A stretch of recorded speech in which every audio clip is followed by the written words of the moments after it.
Hello friends, welcome back to my YouTube channel. आज का हमारा जो टॉपिक है वो ये है कि how to create application in Django project. Last video में हमने देखा था जेंगो प्रोजेक्ट किस तरीके से करते हैं।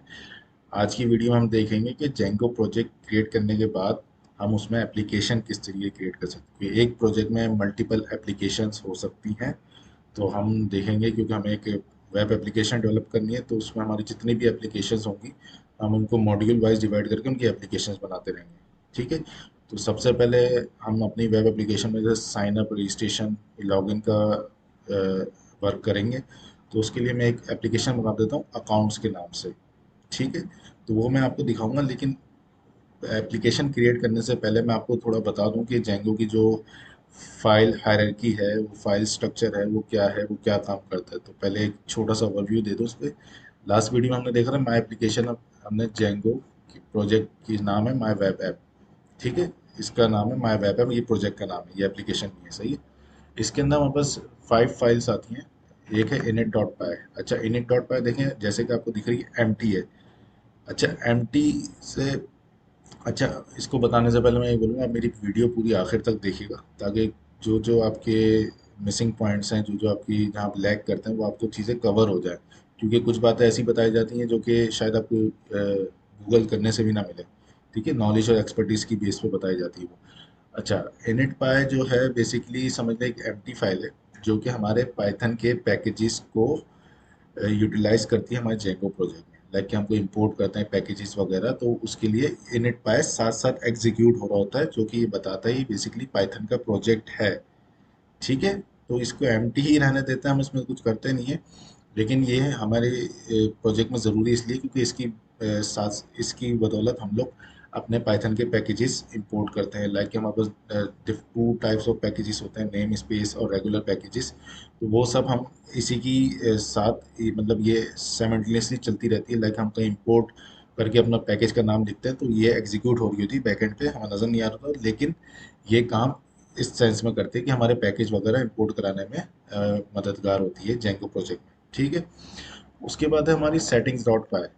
अच्छा, सेटिंग्स डॉट पाई हमारी मेन फाइल है जेंगो की, जिसके अंदर हम अपनी सारे जेंगो प्रोजेक्ट की सेटिंग्स करते हैं।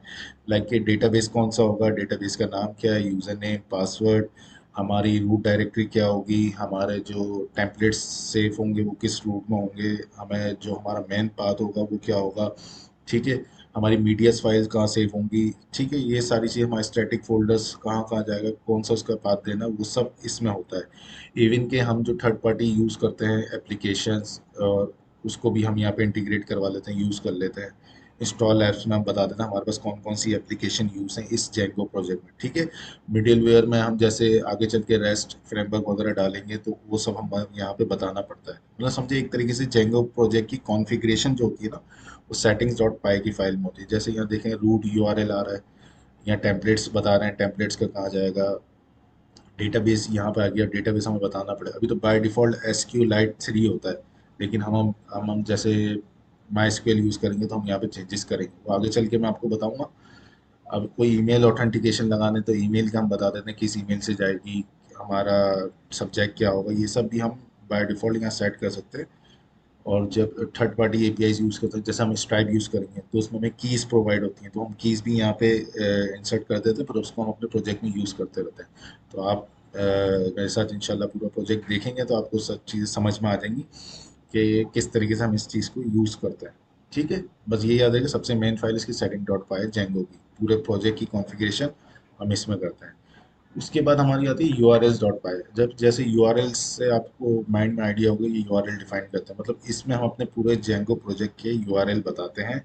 इवन कि हमारी एप्लीकेशंस के अंदर जितने URLs की फाइल बनी होती है, उसको भी हम यहाँ इंक्लूड करा देते हैं, ताकि जो भी मैं URL दूँ, तो उस URL के अगेंस्ट जो भी व्यू ट्रिगर हो जाए, उस व्यू के अगेंस्ट जो भी पेज ट्रिगर हो रहा है, वो पेज डिस्प्ले हो जाते हैं यहाँ पे। तो हम स्टेप बाय स्टेप करके देखेंगे, तो आपको आइडिया हो जाएगा किस तरीके से काम कर रहा है। मैं आज एक करके दिखाऊंगा URL ऐड, तो आपको आइडिया हो जाएगा URL किस तरीके से वर्क कर रहा है।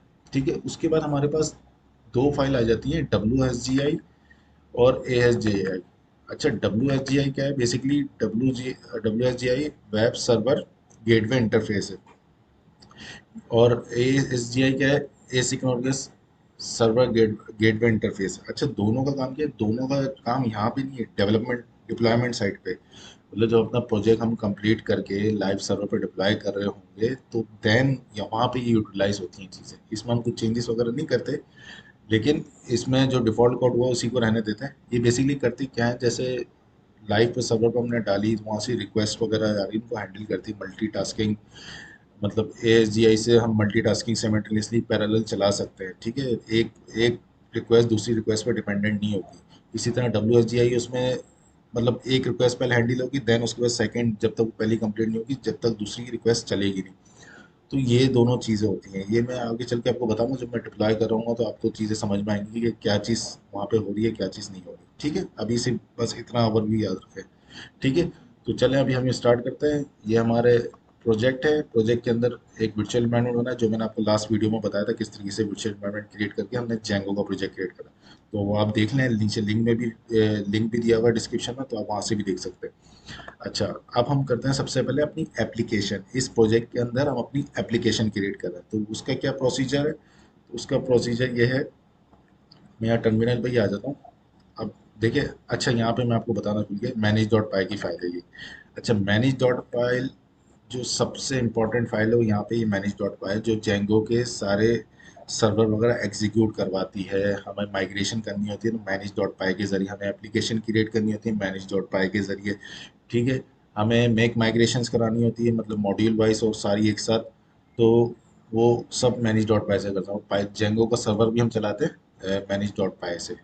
ठीक है, तो इसमें हम कुछ चेंजेस नहीं करते, मैनेज डॉट पाई ऐसी रहती है, जिस हम जब जस्ट हम इसको एग्जीक्यूट करने के लिए चलाते हैं। जैसे हम टर्मिनल पे गए, अब मुझे, मैं पहले आपको चला के दिखाता हूँ ये पाइथन मैनेज डॉट पाई रन सर्वर, कि हमारे पास जेंगो इंस्टॉल हुआ भी नहीं हुआ। तो ये देखें, इसने मुझे एक यूआरएल दे दिया। ठीक है, अब मैं ये जाके सिर्फ ब्राउज़र पे ओपन करता हूँ,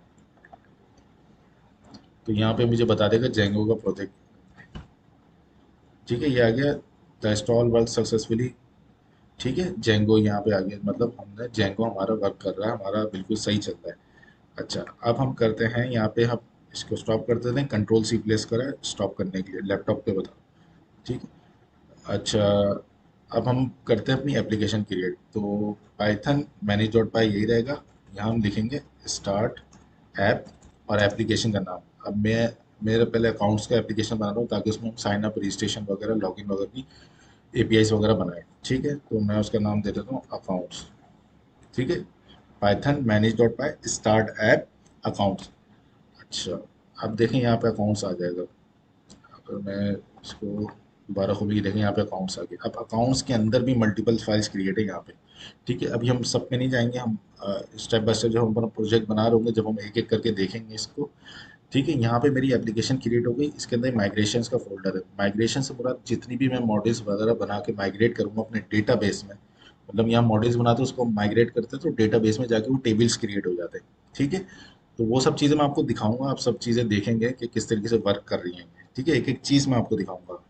मेरे वीडियोस लेंदी होंगे, लेकिन उसका कॉन्सेप्ट ये होगा लेंदी होने का भी, कि आपको मैं एक एक चीज़ क्लियर करूंगा, आपकी कॉन्सेप्ट क्लियर करूंगा कि वर्क किस तरीके से कर रही है। ठीक है, अच्छा, अब हम चलते हैं अपने व्यूज़ डॉट पाई पे। ठीक है, व्यूज़ डॉट पाई में मतलब हम यहाँ पे सारे व्यूज़ अपने क्रिएट करेंगे। ठीक है, तो मैं आपको एक व्यू क्रिएट करके दिखाता हूँ।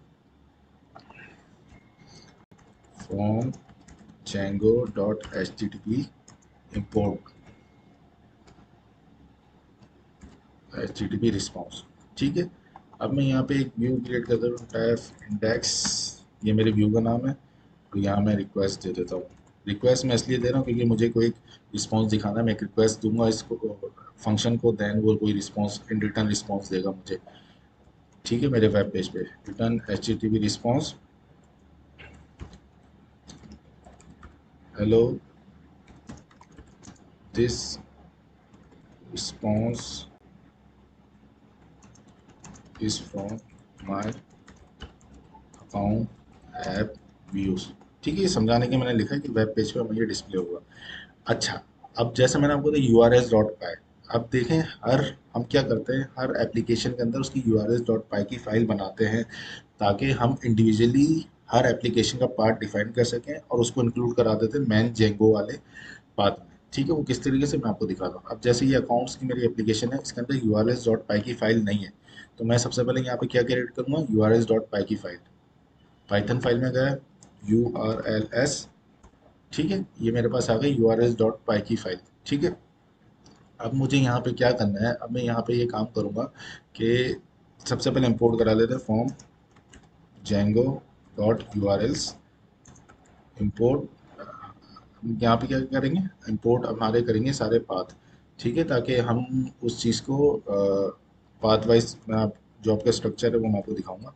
लाइक कि मैं अगर यहाँ के आपको मैं यू आर एल्स, मेरी जो प्रोजेक्ट है उसका यू आर एल्स डॉट पाई दिखाऊँ, तो यहाँ देख सकते हैं आप, यहाँ पे जो पैटर्न है मैं इसको कॉपी कर लेता हूँ, यही सेम पैटर्न हमने वहाँ पे अपनी अकाउंट्स वाली इसमें दिखाना है। ठीक है, यहाँ हम आ गए, यहाँ मैंने ये कर दिया। ठीक है, लेकिन मुझे यहाँ पे हमारे व्यूज चाहिए, क्योंकि व्यूज में ही हम बताएंगे ना कि इस बात पे ये व्यू ट्रिगर करना है। ठीक है, तो मैं इंपोर्ट कर लेता हूँ फ्रॉम डॉट इंपोर्ट व्यूज। अच्छा, डॉट का मतलब ये है, यहाँ पे डॉट का मतलब ये है इस एप्लीकेशन के अंदर से इंपोर्ट करना है क्या, व्यूज। ठीक है, फ्रॉम डॉट मतलब इसी में से, वरना हम कर सकते हैं फ्रॉम अकाउंट्स, मतलब हम कहीं और भी इंपोर्ट करेंगे तो like strictly from accounts import views. ठीक है, वो सब मैं आपको यूज करके दिखाऊंगा, क्योंकि यूज होंगे हमारे प्रोजेक्ट में।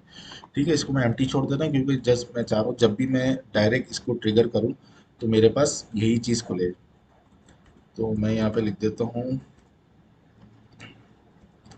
व्यूज, यहाँ पे देखें व्यूज मतलब जो ऊपर व्यूज करें, व्यूज डॉट इंडेक्स।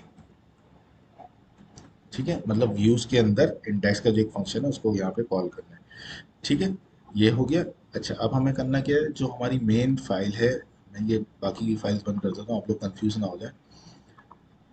अच्छा, अच्छा देखिए, accounts U R S dot py हमारी एप्लीकेशन की U R S dot py की फाइल है, और माई वेब ऐप जो है ये हमारे मेन प्रोजेक्ट की फाइल्स। अब हमें मेन प्रोजेक्ट में आके क्या करना है, इंपोर्ट करना है।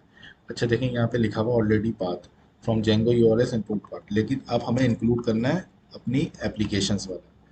तो मैं जस्ट इस लाइन को कॉपी कर लेता हूँ, कंट्रोल सी, पेस्ट कर देता हूँ। अच्छा, यहाँ मैं अब नाम दूंगा कि किस यूआरएल को ट्रिगर करने से मेरी ये चीज़ खुले, तो मैं लिख देता हूँ अकाउंट। ठीक है, अकाउंट्स लिख दिया मैंने, और यहाँ मैं बता दूंगा इंक्लूड, यहाँ मैं बताऊंगा कौन सी, accounts dot U R L S. मतलब ये accounts dot U R L है, मतलब मेरे अकाउंट्स की एप्लीकेशंस में dot U R L S की जो फाइल है वो इंक्लूड करनी है, उसके जो यू आर एल्स हैं वो इंक्लूड करने हैं। किस पे, अकाउंट्स पे। मतलब जब भी अकाउंट्स में यूआरएल बनेंगे तो मैं किस तरीके से करूँगा, हमारा जो जेंगो का यूआरएल है 127.0.0.8000 स्लैश अकाउंट्स स्लैश उसके आगे जितने मैं बनाऊंगा उसका नाम दूंगा। ठीक है, वो मैं आपको बताऊंगा किस तरीके से, लेकिन अभी यहाँ पे इतना ही देखते हैं। ठीक है, हम इसको सेव करते हैं और अपनी एप्लीकेशन रन करते हैं। ठीक है, ये एप्लीकेशन यहाँ रन होगी। अब देखा, मैं इस पेज को रिफ्रेश करता हूँ तो ये बोलता है पेज नॉट फाउंड, क्यों, क्योंकि अब मैंने इसको यूआरएल डिफाइन कर दी, पहले नहीं थे तो डिफॉल्ट या जेंगो का पेज जो इसकी बिल्ट इन फंक्शनलिटी सेट है, जेंगो का पेज ने डिस्प्ले करा था, लेकिन अब मैंने इसको यूआरएल दे दिए हैं। अब देखें, मुझे यहाँ बता रहा है अकाउंट्स और एडमिन।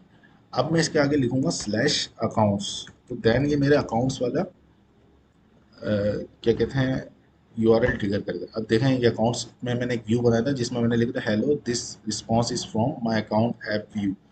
ये आप देख सकते हैं, मैं अगर इसमें जाऊँ तो ये देखें मैंने लिखा हुआ है hello this response is from my account app view. It's mean ये हमारे अकाउंट्स की एप्लीकेशन में आके उसके व्यू को ट्रिगर कर रहा है। अगर मैं यहाँ पे कोई एचटीएमएल पेज कॉल करता तो ये मुझे वो एचटीएमएल पेज डिस्प्ले करता। तो अभी जस्ट समझाने के लिए मैंने ये चीज़ बताई है कि किस तरीके से यूआरएल की वर्किंग हो रही है। आई होप आप लोगों को समझ में आया होगा। जस्ट क्या था, एक मेन प्रोजेक्ट की यूआरएस डॉट पाई की फाइल है, और एक हर एप्लीकेशन की हम बनाएंगे यूआरएस डॉट पाई की फाइल। ठीक है, फिर उस यूआरएल्स एप्लीकेशन की यूआरएल्स की फाइल्स को हम इंक्लूड कराएंगे अपने मेन जेंगो की, मतलब जो प्रोजेक्ट है उसके अंदर जो यूआरएल्स डॉट पाई की फाइल है उसमें, जैसे मैंने यहाँ पे कराया इंक्लूड का कीवर्ड लिख के। ठीक है, उम्मीद करता हूँ हम लोग को इतना कॉन्सेप्ट अभी क्लियर होगा। अगर इसमें कोई भी इशू है तो आप मुझसे कमेंट करके पूछ सकते हैं। तो काइंडली मेरी वीडियोस को लाइक करें, शेयर करें, सब्सक्राइब करें, और मेक श्योर आप स्टे कनेक्टेड रहें क्योंकि मैं इसमें कंप्लीट वेब एप्लीकेशन डेवलपमेंट सिखाऊंगा। Thank you so much.